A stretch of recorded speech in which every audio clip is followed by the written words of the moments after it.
Faites le bienvenu à cette émission. Je vous salue. Nous sommes là pour l'édification du corps de Christ. Life in Abundance Ministries a pour but d'aider ceux qui suivent ces enseignements à grandir spirituellement, à devenir mature, c'est-à-dire à grandir pleinement. Une personne qui a pleinement grandi ne peut plus jamais être trompée. C'est plutôt elle qui pourrait tromper les autres si elle était malhonnête. Donc, cherchez à grandir, frères et sœurs. Lorsque vous grandissez, le diable ne peut plus vous tromper. Même les hommes, parce que dans l'église aussi, il y a des hommes parmi nous qui sont là pour vous tromper. Je vous ai parlé dernièrement de ce pasteur qui a dit aux membres de l'assemblée que celui qu'il avait invité et qui venait prêcher venait d'un pays étranger alors qu'il venait de la même ville que lui.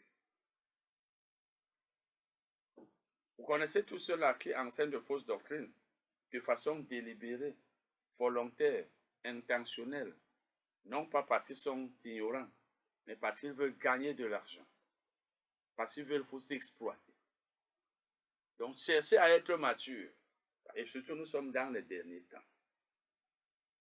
Dans les derniers temps, ce n'est pas parce que quelqu'un porte la Bible et dit c'est un homme de Dieu que tu vas croire absolument qu'il est un homme de Dieu. Ça peut être un très grand bandit, un homme sans scrupules. Nous allons lire 2 Corinthiens 10, verset 18. Car ce n'est pas celui qui se recommande lui-même qui est approuvé. C'est celui que le Seigneur recommande. Paul parle ici de ceux qui sont au ministère, de la parole, apôtres, prophètes, etc. Mais il parlait ici en tant qu'apôtre, parce qu'à son temps, il y avait d'autres apôtres, de vrais comme de faux. Il dit donc, ce n'est pas celui qui se recommande lui-même qui est approuvé, mais c'est celui que le Seigneur recommande. Donc, il y a deux choses dans le ministère. Deux choses. En fait, il y a plusieurs, mais je parle ici de deux. Il faut avoir été recommandé. Oui. Ce n'est pas celui qui se recommande lui-même qui est approuvé. Il faut être recommandé et il faut être approuvé. C'est-à-dire, Dieu approuve la personne. Et pour être approuvé par Dieu, il faut avoir été appelé par lui. C'est-à-dire recommandé par lui. Quand Dieu te recommande, il t'approuve parce qu'il te connaît. Il te connaît. Il sait. Il t'a envoyé. Rappelez-vous, Jésus est venu pour faire l'œuvre de Dieu. C'est Dieu qui l'a envoyé. Jésus-Christ. Jésus. Donc, Jésus. Donc, le sauveur que Dieu a oint. C'est ça le nom. Paul dit dans, je crois que c'est dans Galates 1, verset 15. Lorsqu'il a plu à celui qui m'avait formé dès le ventre de ma mère. Dieu a dit à Jérémie, avant que tu ne fusses formé dans le ventre de ta mère, je te connaissais. Donc avant le ventre de la mère même, avant le ventre de notre mère, nous étions appelés ceux-là que Dieu a envoyés sur la terre pour faire son œuvre. Donc, la Bible dit ici, car ce n'est pas celui qui se recommande lui-même qui est approuvé, c'est celui que le Seigneur recommande. Donc, il faut donc avoir été recommandé pour être approuvé. Avoir été recommandé par les hommes? Non. Avoir été recommandé par le Seigneur. Et on sera approuvé par le Seigneur. Mais donc, il y a donc deux groupes de personnes. Il y a celles qui ont été recommandées par Dieu. Il y en a qui ont été recommandées soit par elles-mêmes, soit par des hommes. Je vous ai parlé de ce frère. On était dans une même assemblée. Ça devait être en 2009. Il vient, il était là devant, il dit, je remercie le pasteur tel. Il a cité le nom du pasteur qui était assis là. Mon berger. C'est lui qui m'a montré la voie du ministère quand je montais, je descendais. Il m'a dit, ce n'est pas ce que Dieu t'a envoyé faire. Et il est allé à l'école. Donc le pasteur l'a recommandé pour qu'il allât à l'école de théologie.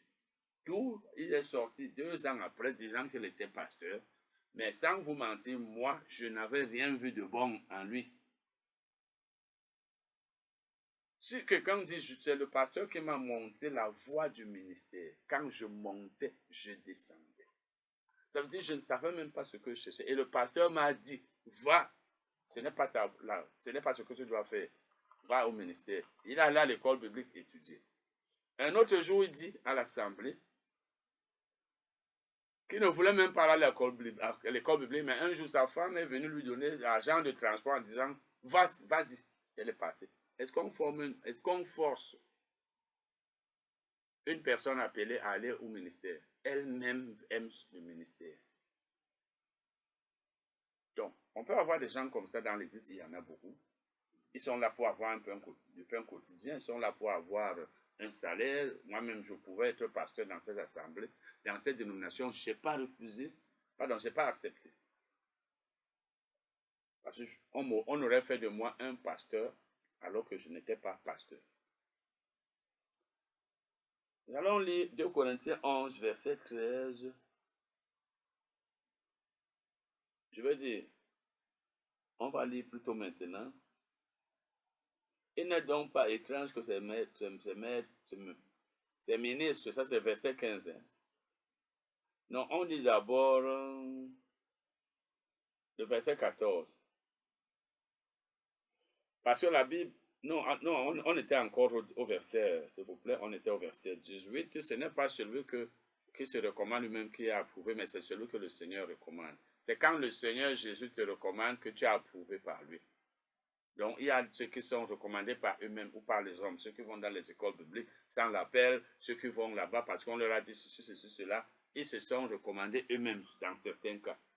Et Dieu ne peut donc pas les approuver. Ils ne sont pas approuvés. Donc, ce ne sont pas tous ceux qui sont dans le ministère qui sont approuvés. Au jour du jugement, vous verrez Dieu dire, toi, je ne t'ai pas appelé. Et les gens ne seront pas récompensés parce qu'ils n'auront pas fait le travail qu'ils étaient censés faire sur la terre. Mais heureusement pour eux, qu'ils auront au moins été sauvés. Nous allons lire maintenant 2 Corinthiens 11, verset 13 à 15. 2 Corinthiens 11, verset 13 à 15. Ces hommes-là sont de faux apôtres, des ouvriers trompeurs, déguisés en apôtres de Christ. Il dit, ces hommes-là sont de faux apôtres. Ce n'est pas moi qui ai dit, vous voyez. Donc, il y a de faux apôtres et de vrais. Paul était vrai. Mais il y en a qui sont faux, même de nos jours. Aujourd'hui, il suffit que quelqu'un, pas tous, ait un peu d'argent, il implante les églises ici et là, il dit qu'il est apôtre. Ce n'est pas dans la capacité d'implanter les églises qu'on reconnaît un apôtre. Tu peux implanter les églises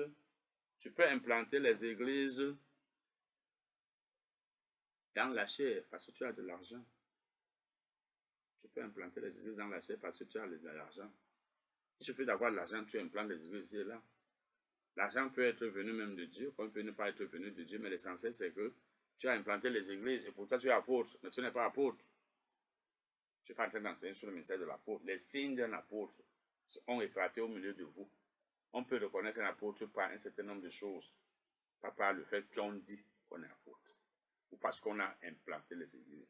Il y a donc de faux apôtres. Et Paul dit, ces hommes-là sont de faux apôtres, des ouvriers trompeurs. Donc ils sont là pour tromper, pour égarer les gens. Mais ils se disent apôtres. Or, Paul, nous le savons tous, était vrai apôtre. Et très souvent, c'est le vrai apôtre qui voit le faux. Il sent que celui-ci est faux, il le sait. Et le faux apôtre n'aime pas le vrai parce que le vrai ne l'approuve pas. Il dit donc, de faux apôtres, des ouvriers trompeurs, déguisés en apôtres de Christ. Déguisés. Donc masqués. Le faux apôtre vient comme un apôtre de Christ.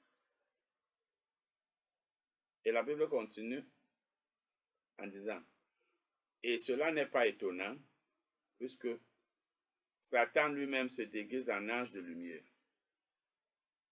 Il n'est pas étonnant qu'un apôtre de Satan vienne se déguiser, vous donner l'impression, apparaître comme un apôtre de Christ.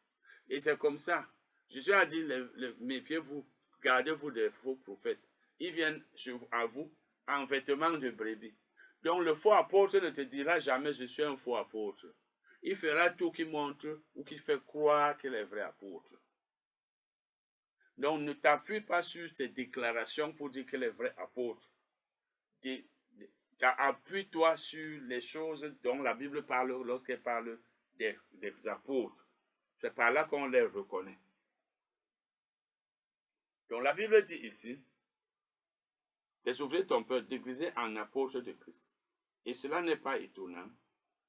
Cela n'est pas étonnant, puisque Satan lui-même se déguise en ange de lumière. Satan se déguise en ange de lumière. Quand il t'apparaît, il ne te dit pas je suis Satan. Sinon tu vas t'enfuir. Il apparaît en ange de lumière, donc en ange de Dieu. Quand il apparaît, et la Bible est donc en train de dire que lisons la suite. Il n'est donc pas étrange que ces ministres aussi se déguisent en apôtres, en ministres de justice. Leur fin sera leurs œuvres.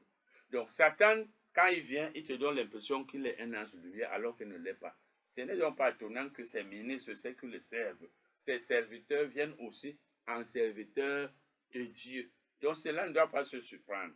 Ne t'appuie donc pas sur leur apparence, parce que sinon tu vas soutenir les hommes que tu ne devrais pas soutenir. Tu vas donner ton argent à des personnes malhonnêtes, parce qu'il y en a toujours et il y en aura toujours. Il faut donc que tu dépendes du Saint-Esprit qui est en toi, qui peut t'aider à reconnaître que tel homme n'est pas de Dieu. Le Saint-Esprit est en toi. Donc il y a beaucoup de choses que nous devons connaître. Il faut que nous sachions que ce ne sont pas tout. Nous sommes dans les derniers temps où chacun cherche, pas chacun, beaucoup de gens cherchent leur pain quotidien par tous les moyens. S'il a la possibilité de porter la Bible et de venir de dire, je suis un homme de Dieu, parce qu'il connaît quelques versets quand même, toi qui es ignorant, tu vas croire que c'est un grand homme de Dieu. Et tu vas s'aimer dans une mauvaise terre, ce sera une désagréable offrande. Nous allons continuer. 2 Corinthiens 11, verset 18 à 19.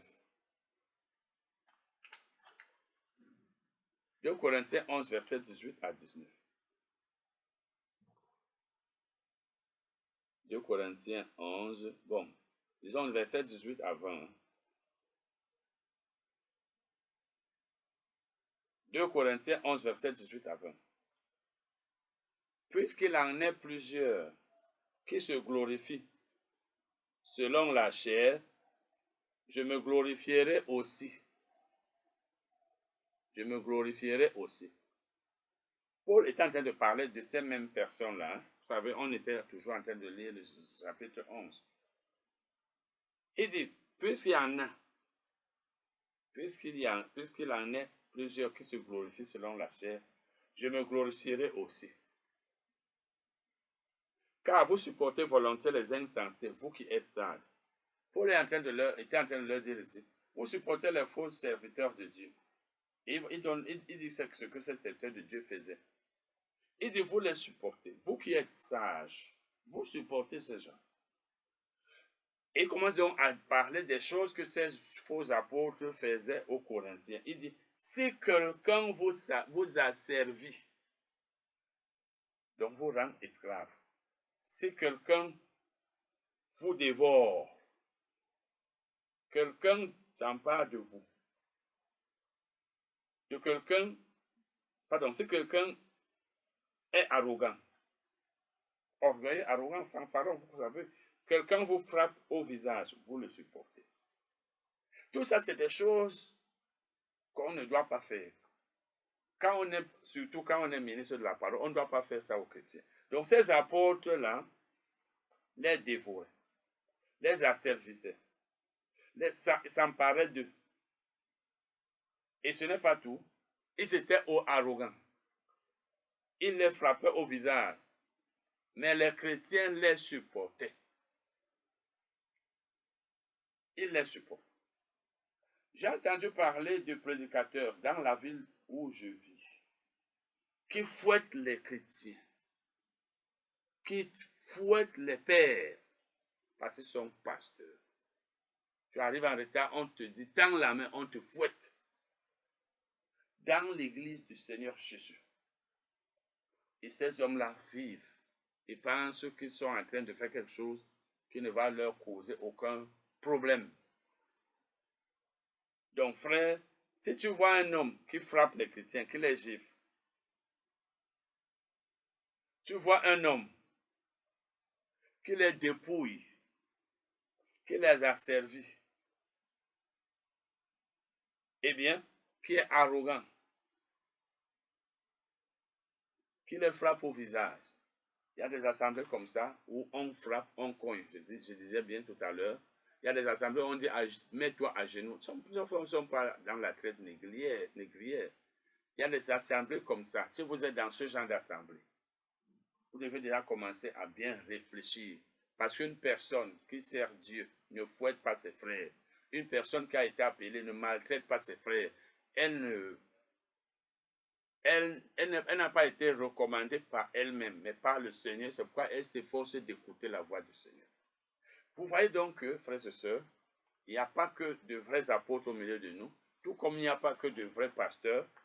Nous avons vu qu'il y a de bons pasteurs, mais il y a aussi des mistótos. Mistótos. Nous allons continuer la lecture. 1 Timothée 4, verset 1 à 3. 1 Timothée 4, verset 1 à 3. Mais l'Esprit dit expressément que dans les derniers temps, quelques-uns abandonneront la foi pour s'attacher à des esprits séducteurs et à des doctrines de démons. Voici ce qui se passera donc dans les derniers temps. Voilà ce que la Bible dit ici. Par l'hypocrisie de faux docteurs, portant la marque de la flétrissure dans leur propre conscience. Les faux docteurs ont la marque de la flétrissure dans leur propre conscience. Lorsqu'une personne a une conscience flétrie, elle n'a plus mal lorsqu'elle fait le mal ou lorsqu'elle voit le mal. Elle est à l'aise. La conscience flétrie fait qu'on devienne comme un animal. L'animal n'a pas honte. L'animal n'a pas pitié. Donc, quand la conscience de quelqu'un est flétrie, la personne là fait le mal et est à l'aise. Il faut donc que nous évitions d'arriver à ce niveau. Donc, il dit ici, si quelqu'un enseigne de fausses doctrines, il ne s'attache pas aux saintes paroles de notre Seigneur Jésus-Christ et à la doctrine qui est selon la piété. Vous voyez donc, frères et sœurs, que non, moi je suis allé plus loin. La Bible dit donc par l'hypocrisie de faux docteurs, portant la marque de la flétrissure dans leur propre conscience. Donc les faux docteurs ou alors faux enseignants avaient flétri la conscience, prescrivant de ne pas se marier. Donc ils sont allés enseigner de fausses doctrines, par exemple, ne te marie pas. Et s'abstenant de biens, d'aliments que Dieu a créés pour qu'ils soient pris avec action de grâce par ceux qui sont fidèles et qui ont connu la vérité. Donc, les faux docteurs enseignaient aux chrétiens qu'ils ne devaient pas se marier. Dieu a-t-il dit cela? Non. C'est donc une fausse doctrine si on te dit ne te marie pas. Cela n'est écrit nulle part dans la Bible. Mais les faux docteurs enseignaient cela. Ils enseignaient cela. 1 Timothée 6, verset 3. 1 Timothée 6, verset 3. Si quelqu'un enseigne de fausses doctrines ou ne s'attache pas, si quelqu'un enseigne de fausses doctrines et ne s'attache pas aux saines doctrines de notre Seigneur Jésus-Christ, à la doctrine qui est selon la piété. Donc, vous voyez que ici encore, la Bible parle de fausses doctrines. Fausses doctrines, fausses doctrines, fausses doctrines. Parce que les faux docteurs, ceux qui enseignent de fausses doctrines, ne sont pas de bonne terre. Si c'est à eux que tu donnes ta semence, si c'est à eux que tu fais tes offrandes, ne sois pas surpris qu'au jour du jugement, le Seigneur te dit, tu n'as pas fait d'offrande qui m'était agréable. Tu as donné de l'argent à des serviteurs du diable. Parce que le serviteur du diable ne te fera jamais recevoir une récompense. Nous allons lire 1 Pierre 2, verset 1 à 3. Non, lisons même le verset 1 à 3. il y a eu parmi le peuple de faux prophètes, et il y aura de faux, et il y aura de même parmi vous de faux docteurs qui introduiront des sectes pernicieuses et qui, régnant le maître qui les a achetés, attireront sur eux une ruine soudaine. Donc, il y a eu de faux prophètes dans l'Ancien Testament et il y aura de faux docteurs, nous disait ici Pierre. Et ils vous introduiront dans l'Église des sectes pernicieuses, des enseignements qui divisent. Plusieurs les suivront dans leur dissolution et la voie de la vérité sera calomniée à cause d'eux. Beaucoup de gens les suivront. Allez dans les églises aujourd'hui, vous verrez que plusieurs faux docteurs, plusieurs faux hommes de Dieu ont de nombreuses foules. C'est comme si ce sont même eux que les chrétiens sont venus chercher. Vous allez voir que les gens qui sont, ça ne veut pas dire que tous ceux qui ont des foules sont fous. Non, il y en a qui ne sont pas fous. Mais vous allez voir que beaucoup ont des foules, mais n'ont pas l'appel. Et beaucoup de chrétiens les suivent parce qu'il y a beaucoup de foules là-bas. Pour eux, avoir beaucoup de gens autour de soi-même, c'est la réussite. Je suis donc là pour vous dire que ce n'est pas la réussite. Ce n'est pas la réussite. Tu peux avoir beaucoup de gens dans ton ministère, mais tu n'es pas en train de réussir selon Dieu. Parce que selon le monde, tu es en train de réussir puisque tu as beaucoup d'argent. La Bible dit donc, au verset 3, « Par cupidité, ils trafiqueront de vous au moyen de paroles trompeuses. » Ceux qui, depuis de paroles trompeuses, eux que menacent depuis longtemps la condamnation et dont la ruine ne sommeille point. Donc la condamnation les menace, ils seront condamnés. Ils seront condamnés. Voilà donc ce que la Bible dit ici. Et la Bible dit donc que ces gens-là, par cupidité, ça veut dire par amour de l'argent. La cupidité, c'est l'amour de l'argent. Et c'est une idolâtrie. Quand tu es cupide, tu ne sers plus Dieu. Donc, ces gens-là, parce qu'ils sont cupides, parce qu'ils veulent avoir l'argent, parce qu'ils travaillent pour l'argent, vont vous trafiquer par de paroles trompeuses, donc vont vous exploiter en disant des paroles fausses. Il y en a beaucoup dans l'Église. Et la voix de la vérité, la voix de l'Évangile sera calomniée. Donc, frères et sœurs, chers téléspectateurs, vous avez donc au milieu de vous des gens qui font les choses dénoncées ici dans 2 Pierre 2, verset 1 et suivant. Vous allez même jusqu'à la fin. Eh bien, sachez que si quelqu'un fait ces choses et vous semez dans son ministère, dans sa vie, vous lui faites des offrandes, vous risquez de regretter cela au jour du jugement. C'est pourquoi je vous ai enseigné ces choses, afin que vous les gardiez, que vous les mettiez en pratique et que vous ne vous égariez pas. Nous avons fini avec cette série d'enseignements sur les offrandes agréables à Dieu. Nous continuerons un autre jour avec un autre enseignement. Je vous remercie. Amen.